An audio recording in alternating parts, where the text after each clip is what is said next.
Hey, what's up, everybody? This is Jace. Thank you for checking out my video. And this is going to be my review for the finale of season 2 of Insecure, episode 8. And the title of the episode was called Hella Perspective. Yeah, I'm really sad that this shit is over with. Like, it seems like it just started. I mean, HBO, can we give them more episodes or more time? Like, hour episodes or maybe 12 to 14, 30-minute episodes? Damn, like we've literally only seen them for 4 hours this year. Issa can do better than that. Y'all can give her more time than that. Anyway, let's jump on into this review. The episode opens up with Issa walking through Inglewood, and if you guys aren't aware, Inglewood's currently going through a whole gentrification thing where, if you don't know what that means, they're pretty much pushing the black people out and making it a more white area. I'm just gonna go ahead and say it, making it more white. So Issa's noticing as she's walking down the street that like all of these old family-owned businesses that have been open there for years have been closed. And then she walks up on this white woman who's like passing out samples. I think it was a coffee shop or something, but yeah, she's like, "Hey, what happened to the store that used to be here?" She's like, "Oh no, we've taken over. They're turning this whole area into a promenade, and I'm so excited about it." And Issa's kind of like, "Whatever, bitch." I don't give a fuck about that. But yeah, it's really sad. And like, I have some friends that actually live out in Inglewood, and yeah, they just been telling me about this whole thing or whatever, and how rents have gone up tremendously. And anyway, Issa's gonna actually. You remember how I said I'm like, why the hell is there always all these notices? What the hell did I just say? There's always these notices and notes on their door, and I'm like, what the hell is going on? I've said this before, but I'm assuming that's what's been going on. Like, her rent has increased, and she's going to be forced out of her apartment, which actually happens in this episode where she has to move. She can't afford it. So let's move on. Okay. After that scene, we kind of got into this, and I did not like this. Let me know what you guys thought about it in the comments or whatever. But they went, like, the format of this episode was 30 days of Lawrence, and then it went on to 30 days of Molly, and then 30 days of Issa. But it was just events happening within this 30 days, and then you kind of go back and start with Molly and do her 30 days. And then you kind of have to connect the pieces in the timeline. Then Issa's 30 days, you had to go back and connect everything. And I was just like, I didn't like it because it just didn't flow. So, I don't know, this review may be kind of all over the place, which I am already. But let's just jump in with Lawrence. So Lawrence is running a marathon with his coworkers. And I finally got the girl's name right that he's been messing around with. Her name is Aparna, the Middle Eastern girl. They're all running a marathon, and Lawrence spots Molly and Issa standing on the sideline, and he just kind of keeps on going. Then the next scene, they're in Aparna. This is actually a couple of days later. Aparna and Lawrence are at his new place, and they're just in the kitchen. He's making some kind of stuffed salmon for her, and she's suggesting no. Lawrence said he felt really empowered after running the marathon, and he's just feeling good about himself, and maybe he should just move on to his next idea because his woo thing got tossed. So Aparna makes a suggestion. Hey, why don't you work with Colin, which is another one of their coworkers, and kind of jump on their thing that they're doing. And he's like, no, it's already started. I don't want to just jump in now. She was like, no, it's okay. It should be okay. I'll talk to Colin about it. And then come to find out, Aparna and Colin used to have some kind of relationship or something. They were definitely fucking. I don't know how deep the relationship was, but they were definitely fucking around. So, and they all still work together. So then we move on. Like, it was really weird. Like, we move on maybe a couple of days later, a week later or something, and they're at work. They're all at work. And Lawrence just so happens to spot Aparna and Colin, like, laughing and shit, talking to each other. He's kind of getting jealous, like, oh, what the fuck is going on here? And Aparna had already told him, like, yeah, he's a cool guy. Like, he's funny,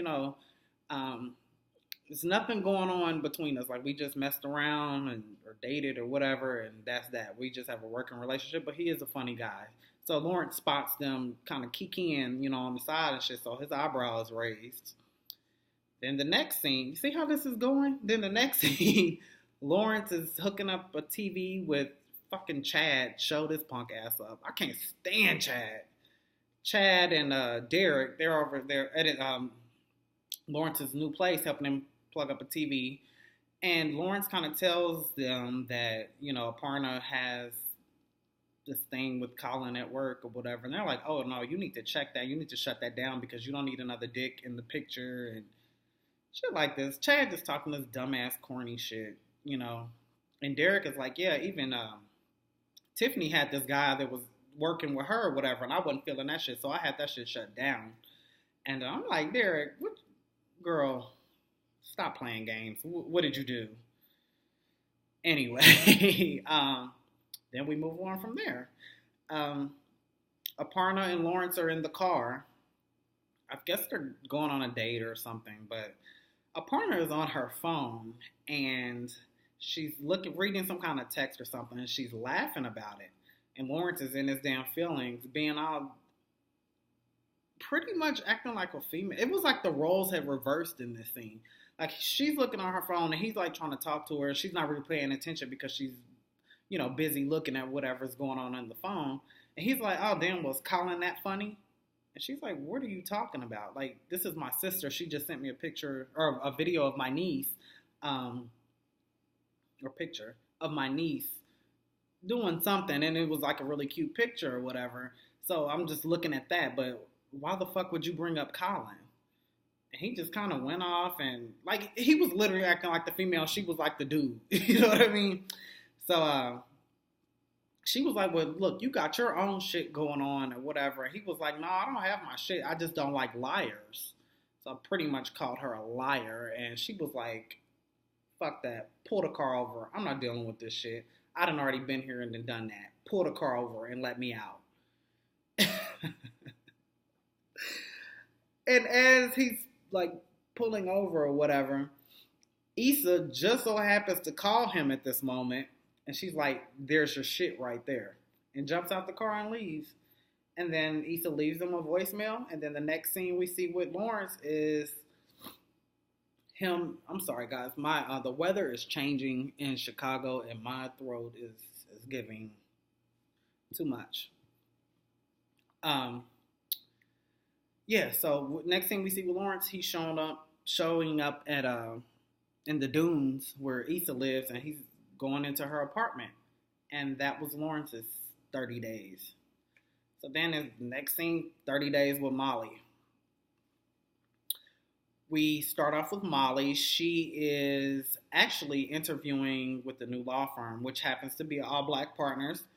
They're interviewing her, and she's doing really great in the interview, and they pretty much give her an offer letter, and so she was going to use that as leverage to take back to her current firm to say, hey, like, I have this on the table. Can you guys get your shit together? So, or, give me more money or whatever, or else I'm going to go with them. However, the next scene with that, we see she's actually sitting with the partners at her current firm, and they're like, hey, like, it's really small here. Like, we know that you've been talking, shopping around at other law firms. But however, we're going to go ahead and give you this little award and some little certificate bullshit. And we're going to put you as pretty much like an employee of the month kind of thing. And we're going to put you on our website as, I forgot what they called it, but pretty much she was going to be an employee of the month. So she was looking like, fuck this bullshit. Like, obviously that plan didn't work out for her. So then, she's out with Quentin. I think he's in LA at this point. Yeah, he was out in LA visiting her, and they're out just having drinks or whatever. And he starts to tell her, no, she actually sees Lawrence, because you remember I told you earlier that Lawrence has spotted Molly and Quentin out in the bar.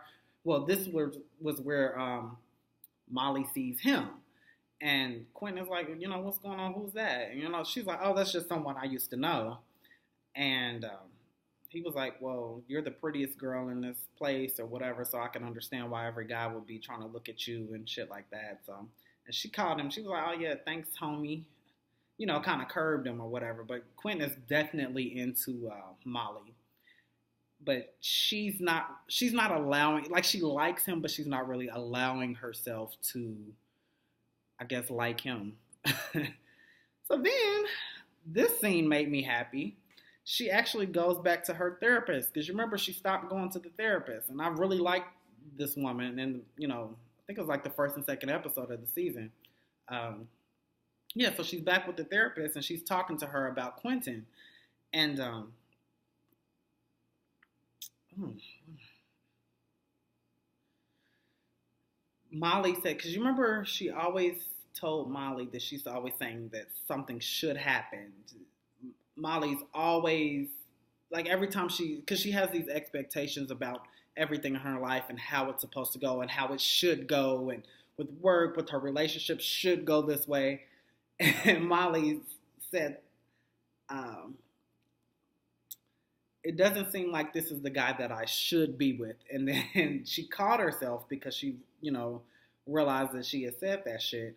And I really like this. The therapist said, you should get out of the should and live in the could. I really like that. And I was like, that's what I told you. I really like this therapist. And the therapist like, yo, that just kind of rolled out. I don't normally tell people that shit. But it sounded good, and I definitely understood her, what she was talking about. So as she's sitting there, they're about to get ready to end their session. Dro texts her, I miss you.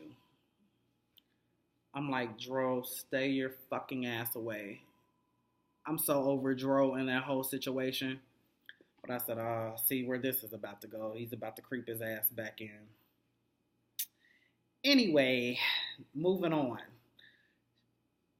Molly's out in Chicago at this point, and her and Quentin are working late in the office, and I guess they finished up an important case. They were doing a motion for summary judgment. Don't ask me why I know that.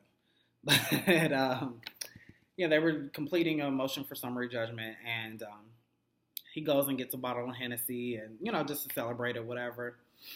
And they take this drink, and then next thing I know, Molly stopped living in the should and said, hey, maybe he could be the could.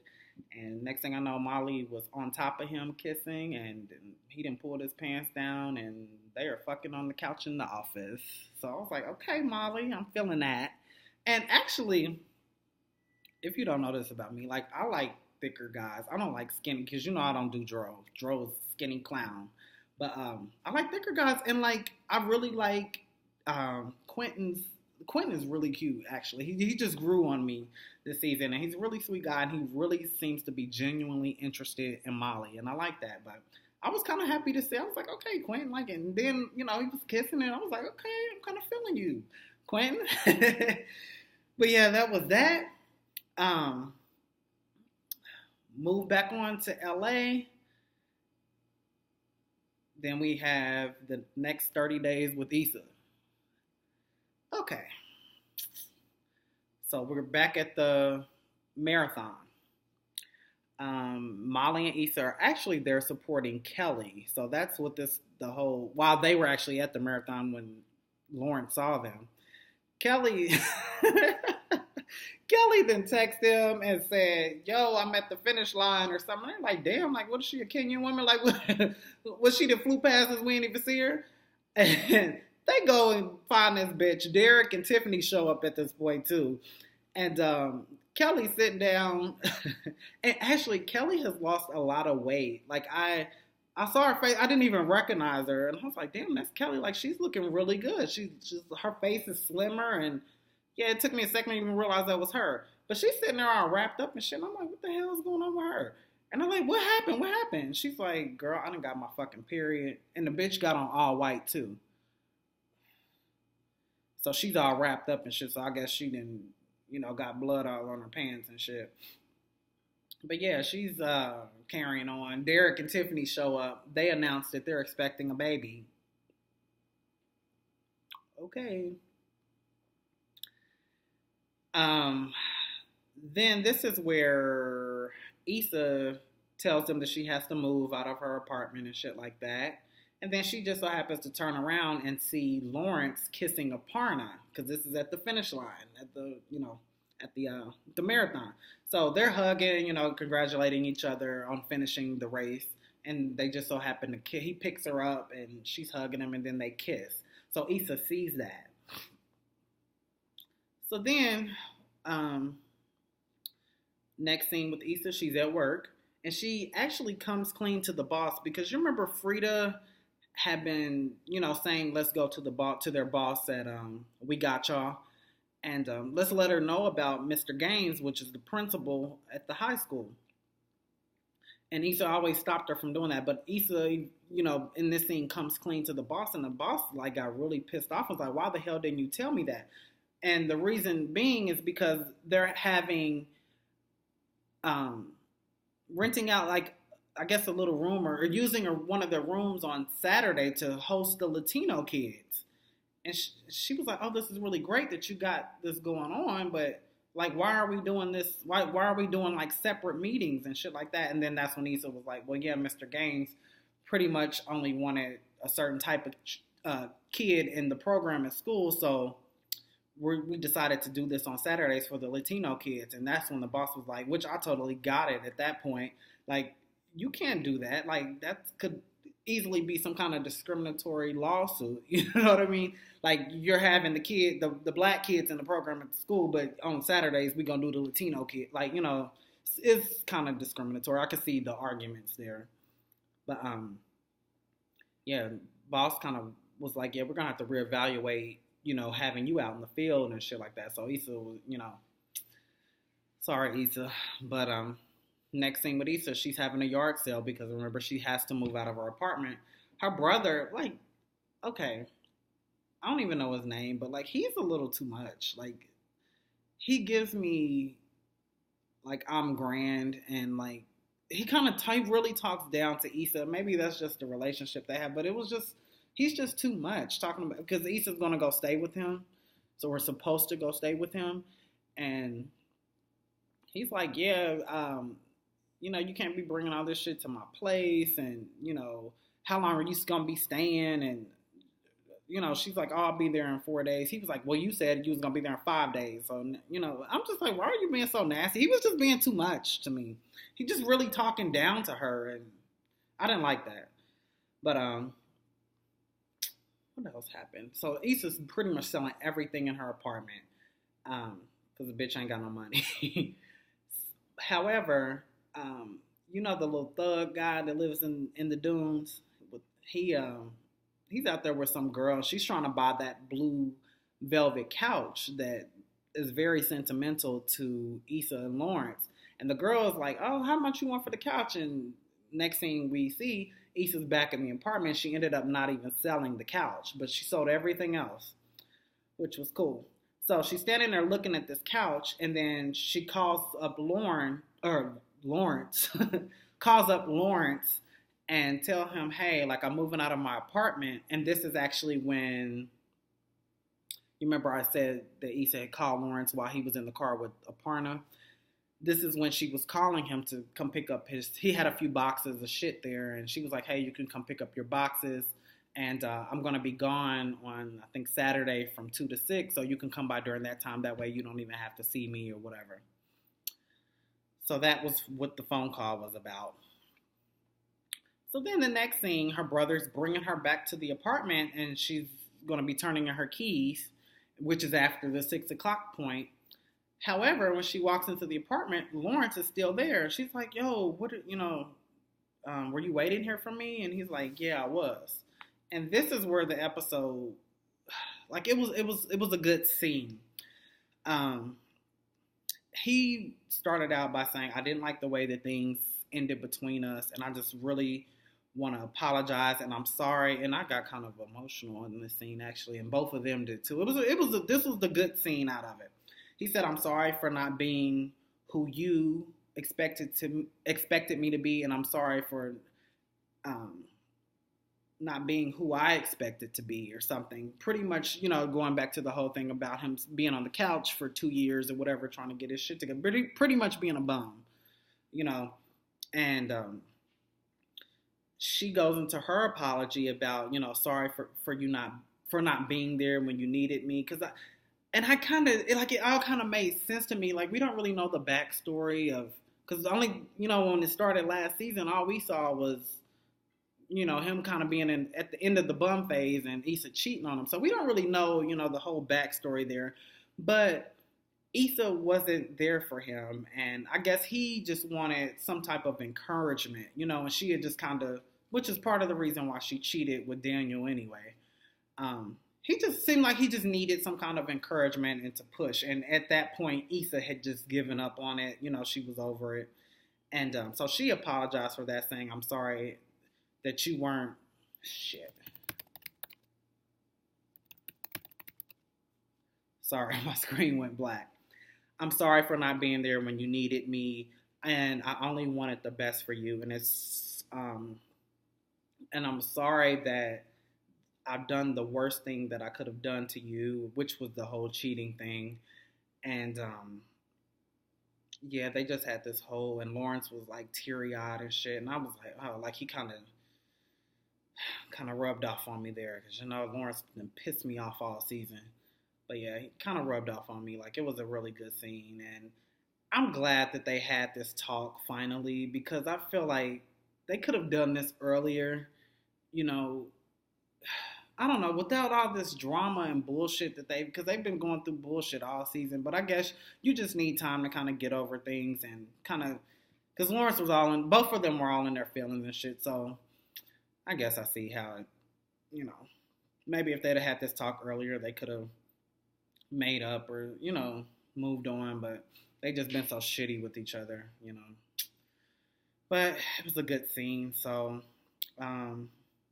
Lawrence said that no. Issa said, "I still love you." And then Lawrence said it back to her, and that was so sweet. And then they hugged.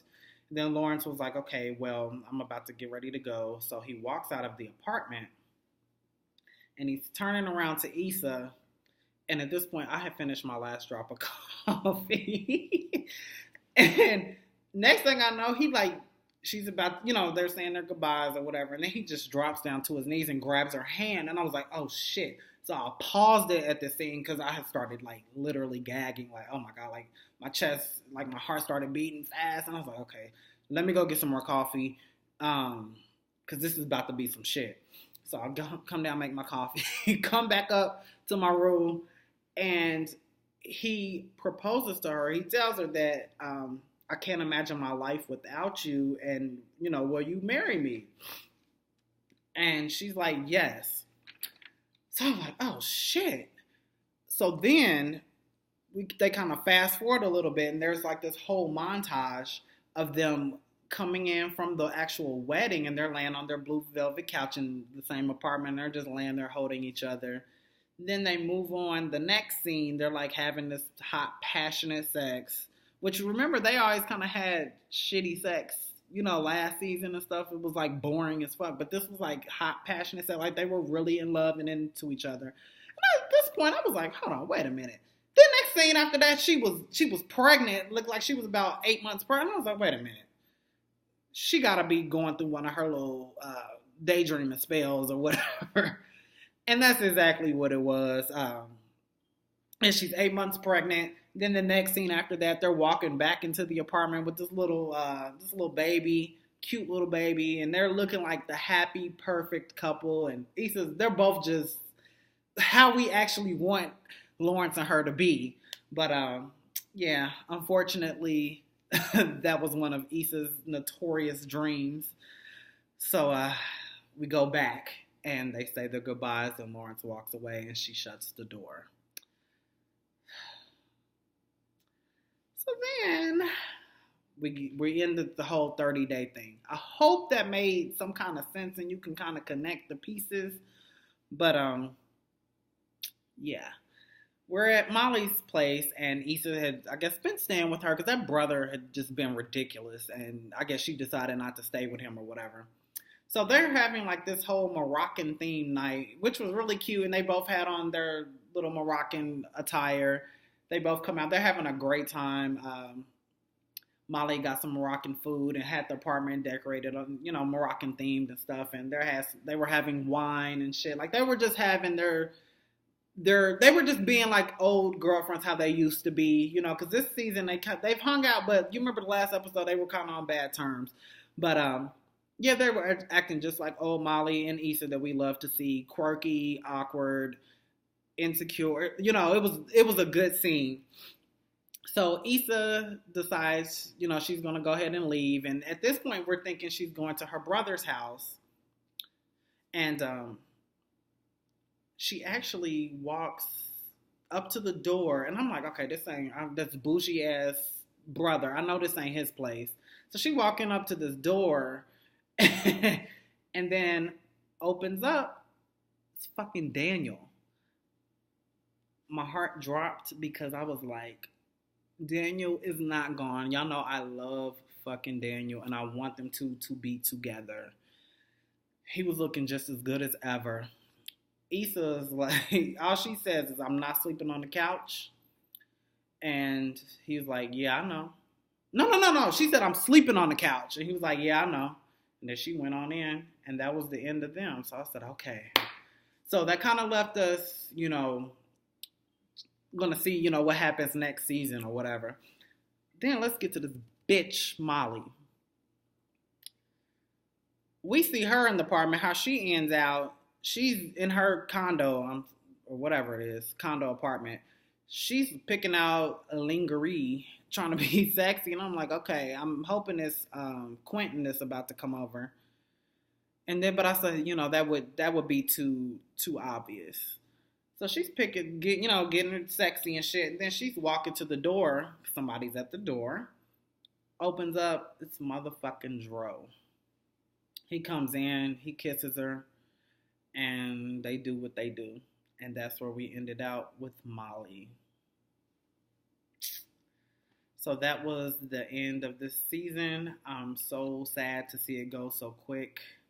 But go ahead and like, comment, and subscribe to my channel, and let's get a little discussion happening down in the comments. So, yeah, that was it, y'all. I will see y'all soon, and look out for my other videos. I do Love and Hip Hop and shit like that. Baller Wives, I think that finale comes on tonight. I won't have to watch that. But yeah, let me know what y'all thought of this episode, and let me know did y'all like the way that the episode, how it was formatted, like with the whole 30-day of each person? Like, let me know what y'all think about that also. All right, I will see y'all next season for Insecure. Bye, guys.